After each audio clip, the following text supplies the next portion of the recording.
नमस्ते, आदाब, सत श्री अकाल। स्वागत है आपका ग्रीन टीवी में। आप देख रहे हैं देश डायरी और मैं हूं साबिता ठाकुर। दोस्तों, एक बार फिर से हाजिर हूं कृषि, ग्रामीण विकास, स्वास्थ्य और पर्यावरण से जुड़ी तमाम हलचलों के साथ। तो आइए जानते हैं कि कौन कौन सी सूचनाएं और जानकारियां रहीं सुर्खियों में।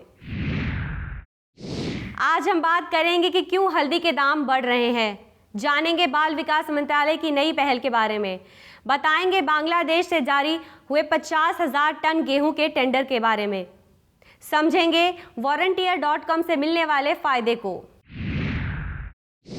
देश में प्रदूषण नियंत्रण करने और राष्ट्रीय राजधानी दिल्ली के मौजूदा वायु स्तर में सुधार लाने के लिए केंद्र सरकार ने एक जरूरी दिशा निर्देश जारी किया है।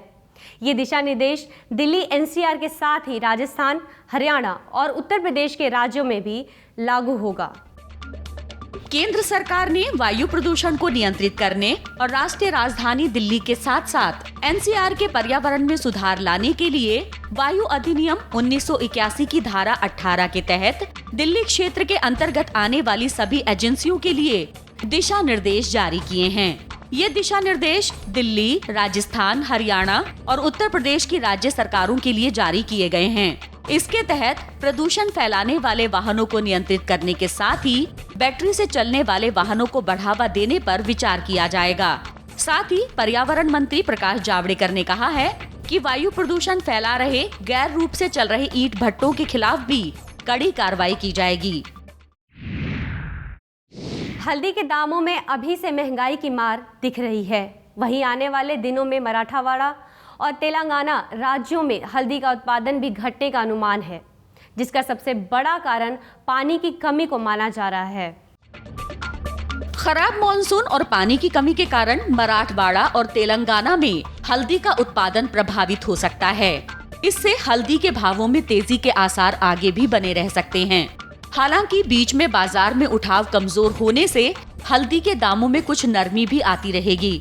वहीं वित्त वर्ष 2015-16 की पहली छमाही यानी अप्रैल से सितंबर के दौरान हल्दी के एक्सपोर्ट में बढ़ोतरी दर्ज की गई है।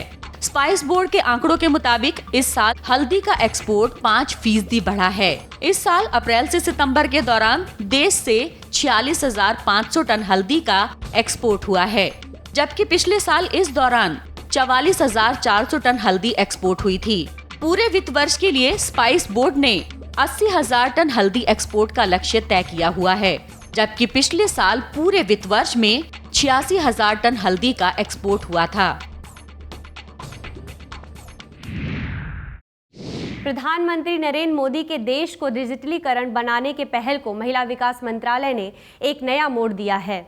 महिला विकास मंत्रालय ने अपने सभी कामकाजों को करने के लिए ई ऑफिस की शुरुआत की है। प्रधानमंत्री नरेंद्र मोदी की गुड गवर्नेंस पहल के तहत महिला और बाल विकास मंत्रालय ने ई ऑफिस लॉन्च किया है। महिला और बाल विकास मंत्री मेनका संजय गांधी ने ई ऑफिस को औपचारिक रूप से लॉन्च किया है। इसके साथ ही उन्होंने उम्मीद जताई है कि राष्ट्रीय महिला आयोग जैसे संगठनों को भी जल्द ही ई ऑफिस के दायरे में लाया जाएगा। मंत्रालयों की सभी फाइलों के लेगेसी डाटा का डिजिटलीकरण कर दिया गया है। जो काम करने में पहले 30 से 40 दिन लगते थे, वही काम अब 3 से 4 दिन के अंदर हो जाते हैं। कृषि मंत्रालय के जारी नए आंकड़ों के अनुमान के अनुसार 1 जनवरी तक दलहन और गेहूं की बुआई पिछले साल के मुकाबले पिछड़ी हुई है। साथ ही तिलहन की खेती में भी गिरावट के आसार नजर आ रहे हैं। रबी की बुआई को लेकर नए साल की शुरुआत में निराश करने वाले आंकड़े सामने आए हैं। केंद्रीय कृषि मंत्रालय के ताज़ा आंकड़ों के मुताबिक गेहूं का रकबा और ज्यादा पिछड़ गया है। साथ में दलहन का रकबा भी पिछले साल के मुकाबले घट गया है। केंद्रीय कृषि मंत्रालय के ताज़ा आंकड़ों के मुताबिक 1 जनवरी तक देश भर में 271.46 लाख हेक्टेयर में गेहूं की फसल दर्ज की गई है, जबकि पिछले साल इस दौरान 293.16 लाख हेक्टेयर में गेहूं की फसल लग चुकी थी।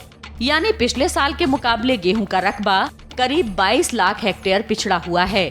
वहीं 1 जनवरी तक देश भर में 128.24 लाख हेक्टेयर में दलहन की खेती दर्ज की गई है, जबकि पिछले साल इस दौरान 131.33 लाख हेक्टेयर में दलहन की बुआई हुई थी। ऑनलाइन शॉपिंग का चलन जोरों पर है। ऐसे में सब लोग ऑनलाइन शॉपिंग देखते और उसे खरीदते हैं, लेकिन कई बार ऑनलाइन शॉपिंग के जरिए उपभोक्ताओं को नकली और ख़राब प्रोडक्ट मिल जाते हैं। लेकिन अब आप ऑनलाइन शॉपिंग के जरिए खरीदी गई चीज़ों को घर बैठे ही आसानी से पता कर सकते हैं कि ये प्रोडक्ट असली है या नकली। जल्द ही एक ऐसा मोबाइल ऐप आने वाला है जिसके जरिए ये आसानी से पता लगाया जा सकता है कि जिस ऑनलाइन डीलर से आप खरीद करने जा रहे हैं वो कितना विश्वसनीय है। इसके अलावा ये भी पता लगाया जा सकता है कि खरीदे गए प्रोडक्ट की क्या वारंटी है, ये असली है भी कि नहीं। इन सेवाओं के लिए जल्द ही warrantier.com लॉन्च किया जाएगा। कैंसर की बीमारी का इलाज करने के लिए दुनिया भर के वैज्ञानिक और डॉक्टर्स ने नए नए तरीकों को इजाद किया है। वहीं कैलिफोर्निया यूनिवर्सिटी के शोधकर्ताओं ने कैंसर की कोशिकाओं को खत्म करने में एक बड़ी सफलता हासिल की है। वैज्ञानिकों ने कैंसर की बीमारी से निपटने के लिए एक नया तरीका इजाद किया है। इसके लिए कैंसर की बीमारी से ग्रस्त कोशिकाओं को पंक्चर कर नष्ट किया जाएगा। इसके तहत कैंसर कोशिकाओं में विद्युतीय तरंगों के जरिए एक बारीक छेद किया जाएगा जो मानव के बालों की मोटाई के मुकाबले 1 लाख गुना छोटा होगा।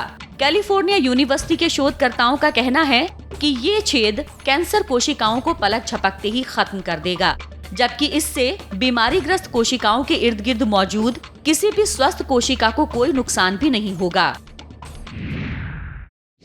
गुजरात सरकार ने मध्य प्रदेश को पहले ही बब्बर शेर देने के लिए मना कर दिया था और अब गिर प्रजाति की गाय और सांड देने से भी मना कर दिया है। इससे मध्य प्रदेश में चल रहे गौवंश की नस्ल सुधार योजना खतरे में पड़ गई है। गुजरात सरकार ने मध्य प्रदेश को गिर प्रजाति की गाय और सांड देने से मना कर दिया है। गुजरात सरकार का कहना है कि वहां गिर प्रजाति की गाय और सांडों की संख्या तेजी से कम हो रही है। अगर यही हाल रहा तो वहां गिर प्रजाति खत्म हो जाएगी, इसीलिए दूसरे राज्यों को गाय और सांड नहीं दिए जाएंगे। उधर पंजाब सरकार भी साहीवाल नस्ल की गाय और सांड देने से मना कर चुकी है। इससे मध्य प्रदेश में गौवंश की नस्ल सुधार की योजना खतरे में पड़ गई है। दरअसल मध्य प्रदेश राज्य पशुधन एवं कुक्कुट विकास निगम पशुओं के संरक्षण और संवर्धन का काम करता है। इसके लिए गिर, साहीवाल और थारपारकर नस्ल की गाय और सांडों को लाकर ब्रीडिंग के जरिए अच्छी नस्ल के बछड़े पैदा किए जाते हैं। सांड किसानों को दिए जाते हैं ताकि देसी गायों से क्रॉस ब्रीडिंग की जा सके। प्रदेश में करीब 25 सालों से गिर, सांड और गाय लाई जा रही हैं। हर साल गिर प्रजाति की औसत 200 गाय और सांड प्रदेश में लाए जाते हैं। सितंबर में जब कुक्कुट विकास निगम की टीम गिर, सांड और गाय लेने गुजरात गई तो वहां अधिकारियों ने गाय और सांड देने से स्पष्ट मना कर दिया। दोस्तों फिलहाल यहाँ वक्त हो चला है देश डायरी में एक छोटे से ब्रेक का। ब्रेक के बाद भी हमारी ये चर्चा जारी रहेगी। पंचायत मंत्री अजय चंद्राकर ने बताया कि मंत्रिपरिषद ने राज्य के सूखा प्रभावित किसानों को राहत पहुंचाने के लिए अल्पकालीन कृषि ऋण राहत योजना को मंजूरी दे दी है।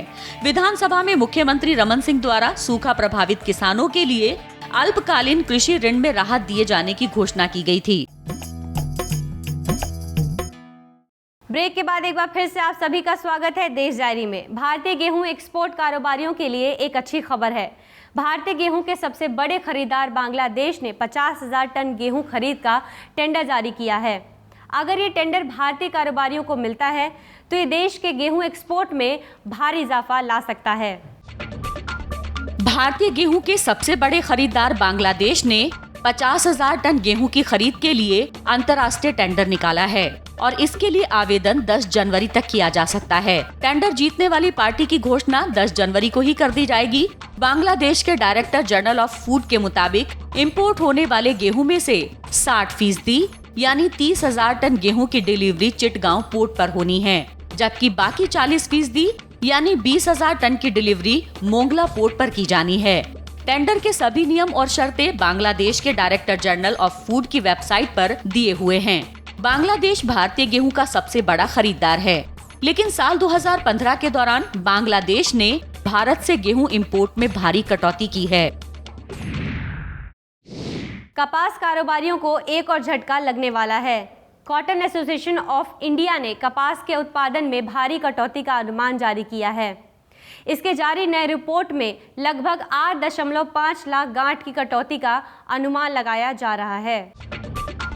देश में कपास के उत्पादन और खपत को लेकर अनुमान जारी करने वाली निजी संस्था कॉटन एसोसिएशन ऑफ इंडिया यानी CAI ने कपास के उत्पादन अनुमान में 8.5 लाख गांठ की कटौती की है। नवंबर में कॉटन कॉरपोरेशन ने साल 2015-16 के दौरान देश में 370.50 लाख गांठ कपास उत्पादन का अनुमान लगाया था, लेकिन दिसंबर की रिपोर्ट में इसे घटाकर 362 लाख गांठ बताया गया है। कॉटन एसोसिएशन ने कपास के उत्पादन अनुमान में सबसे ज्यादा कटौती उत्तरी क्षेत्र के उत्पादन अनुमान में की है। नवंबर अंत में जारी हुई रिपोर्ट में पंजाब में 10 लाख गांठ, हरियाणा में 19 लाख गांठ और राजस्थान में 18 लाख गांठ उत्पादन का अनुमान था, लेकिन ताजा रिपोर्ट में पंजाब के उत्पादन अनुमान को घटाकर 9 लाख गांठ, हरियाणा के अनुमान को घटाकर 17 लाख गांठ और राजस्थान के उत्पादन अनुमान को घटाकर भी 17 लाख गांठ किया गया है। वहीं महाराष्ट्र में 83 लाख गांठ और मध्य प्रदेश में 19 लाख गांठ कपास उत्पादन का अनुमान है।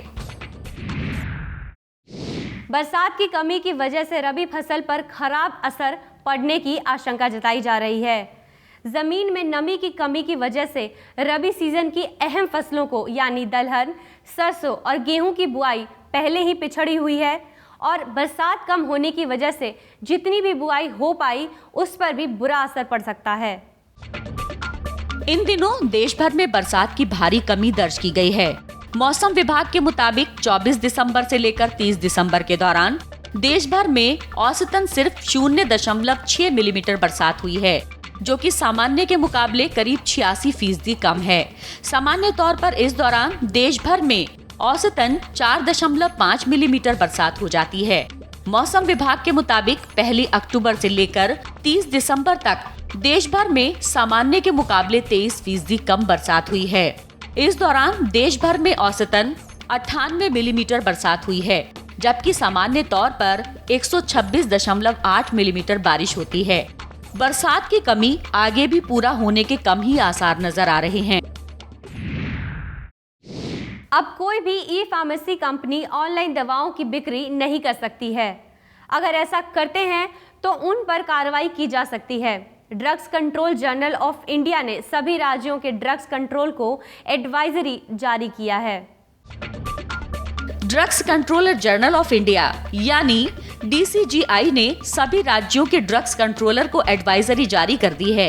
एडवाइजरी में कहा गया है कि ऑनलाइन दवाओं की बिक्री ड्रग्स एंड कॉस्मेटिक रूल्स 1945 के प्रावधानों का उल्लंघन करती है, जिसके तहत ऑनलाइन दवाएं बेचने पर ऑनलाइन कंपनियों पर कार्रवाई की जाएगी।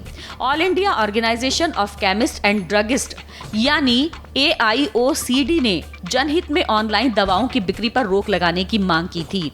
AIOCD के महासचिव सुरेश गुप्ता ने बताया कि केंद्र सरकार राज्यों को ई-फार्मेसी पर रोक लगाने के लिए एडवाइजरी जारी नहीं कर रही थी। लगातार विरोध के बाद सभी राज्यों को एडवाइजरी जारी की गई है। अब किसी भी राज्य में लाइसेंस लेने वाली ई-फार्मेसी कंपनी ऑनलाइन दवा बिक्री नहीं कर सकती है। छत्तीसगढ़ सरकार ने मंत्रिपरिषद की बैठक में कई बड़े फैसलों पर अपनी मंजूरी दी है।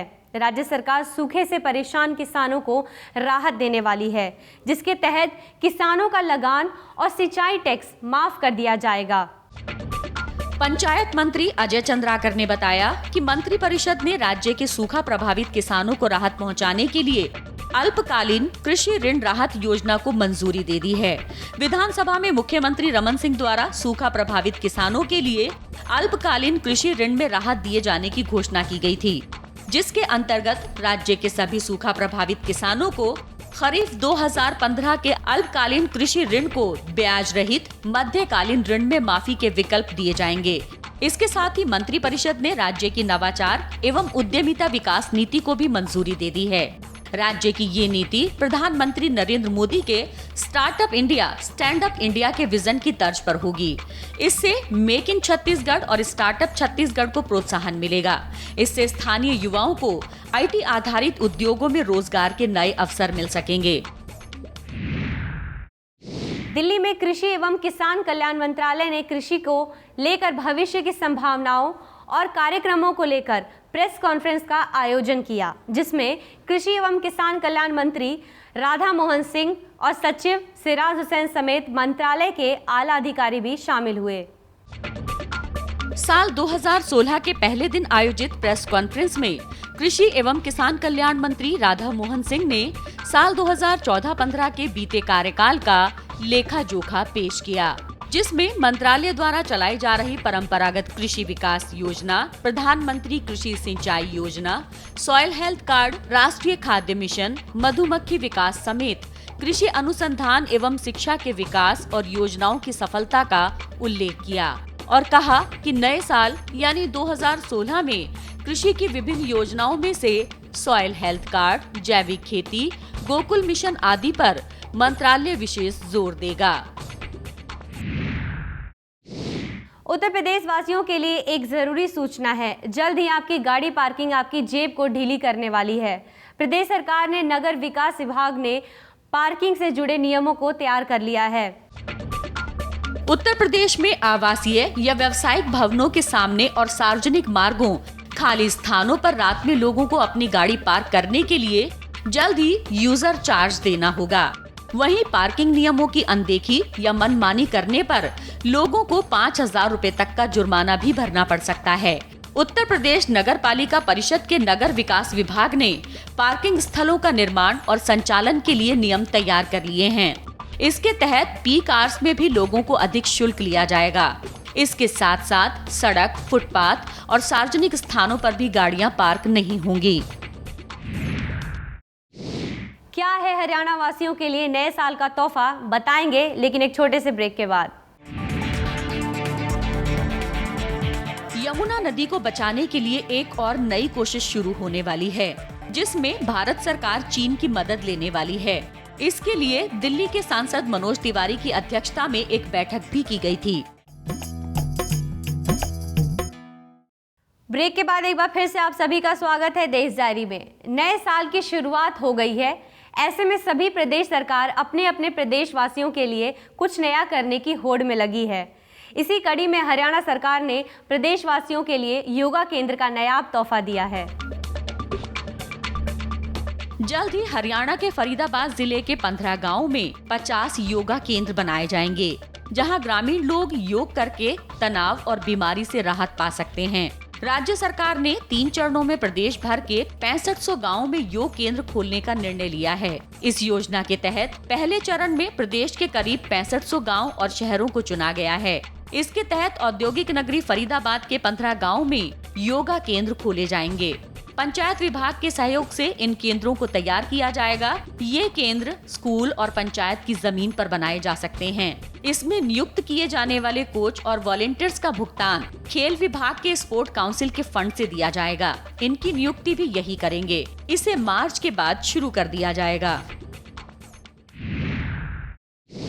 देश की पवित्र नदी गंगा को साफ सुथरा बनाने की कोशिश तो सरकार कर ही रही है और जल्द ही गंगा नदी की तर्ज पर ही दूसरी दूषित नदियों को भी साफ बनाने की मुहिम पर जोर दिया जाएगा।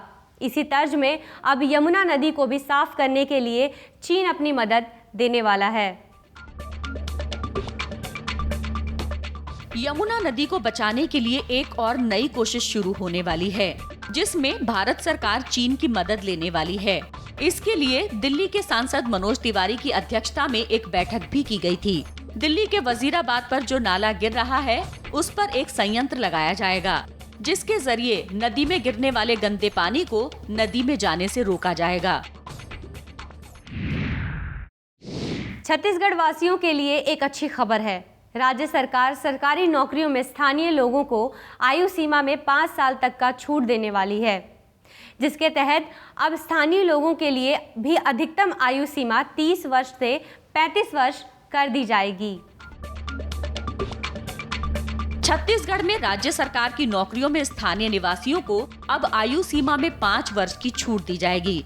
छत्तीसगढ़ के मुख्यमंत्री डॉक्टर रमन सिंह की अध्यक्षता में हुई राज्य मंत्रिमंडल की बैठक में इसका निर्णय लिया गया है। पंचायत मंत्री अजय चंद्राकर ने कैबिनेट के फैसलों की जानकारी देते हुए बताया है कि कैबिनेट ने राज्य शासन के विभागों में सीधी भर्ती के पदों के लिए निर्णय लिया है। अभी तक राज्य शासन की सेवाओं में सीधी भर्ती के पदों के लिए अधिकतम आयु सीमा 30 वर्ष और स्थानीय निवासियों के लिए अधिकतम आयु सीमा 35 वर्ष निर्धारित है। वहीं आयु सीमा की ये छूट गृह विभाग में सीधी भर्ती के पदों पर की जाने वाली भर्तियों के लिए लागू नहीं होगी। मौसम वैज्ञानिकों के अनुमान के अनुसार इस साल पिछले साल के मुकाबले ठंड का असर कम पड़ने वाला है। जहां एक तरफ लोगों के लिए ये राहत भरी खबर हो सकती है, वहीं इसका उल्टा असर रबी सीजन की फसल पर पड़ सकता है। इस साल सर्दी लोगों को शायद कुछ कम परेशान कर रही है। अनुमान है कि पिछले साल के मुकाबले इस बार देश में सर्दी का कहर उतना अधिक नहीं होगा। मौसम वैज्ञानिकों के अनुसार साल 2015-16 में सर्दी के मौसम में ठंडे दिनों की संख्या साल 2014-15 के मुकाबले कम रह सकती है। वहीं मौसम के इस बदले मिजाज का असर रबी फसलों पर भी देखा जा सकता है। इसकी वजह ये है कि देश के उत्तरी मैदानी इलाकों में तापमान में अचानक बढ़ोतरी का असर गेहूं और सरसों के उत्पादन पर देखा जा सकता है। इसके साथ ही देश के कई हिस्सों में तापमान पहले से ही बढ़ना शुरू हो गया है, जबकि देश के उत्तरी और मध्य भागों में 2014 के मुकाबले अधिक तापमान दर्ज हो रहा है। अक्सर ओवरलोडिंग की वजह से बिजली कट जाती है, जिससे बिजली उपभोक्ताओं को काफ़ी परेशानी झेलनी पड़ती है। लेकिन हरियाणा के फरीदाबाद वासियों के लिए एक अच्छी खबर है। हरियाणा सरकार ने लोगों की इस परेशानी का हल निकालने के लिए शहर में राज्य का पहला gas insulated power sub station से बिजली सप्लाई शुरू कर दी है।